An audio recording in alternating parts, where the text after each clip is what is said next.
Building a TAM list, or total addressable market list, part 2. Part 1, we did our research. We found the criteria that we need to be your customer.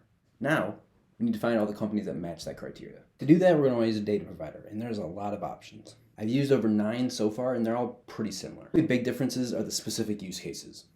For example, ZoomInfo is really good at having a wide range of data from all industries. Cognism is really good with global data. Crunchbase is really good with software and technology companies, as well as having the best funding and acquisition data. Some are better for finding D2C and B2C companies, or better for employee department headcount. You'll want to pick the one that best fits your needs. If you already have one, I'd use that just to get started. With the data provider of your choice, we're going to want to plug in the criteria from part 1 so we can start creating that list. For this example, I'm using Crunchbase. So I'm starting off adding headquarters location and then industry. For us, in this example, only computer software and technology. Now, a lot of people just put in software and SaaS as the tags.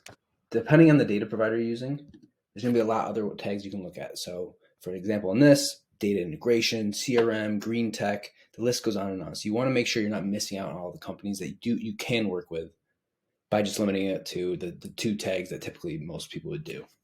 They want to set our employee size. For this, we're doing 100 plus employees because that's what we found from our research. Now, with what we have, you want to start looking at what the companies are in there because none of the data providers are perfect, and especially industries, the way they're defined has some flaws. So you need to play around with exclusions.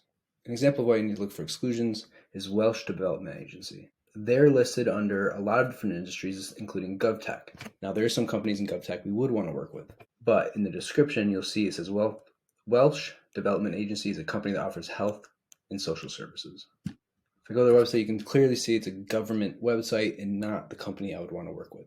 So there is always going to be things like that, and you need to make exclusions, or as we'll see, we'll talk about manually verifying this list. Now we have a list of companies that we can actually work with, but it's not over. We still need to manually verify it.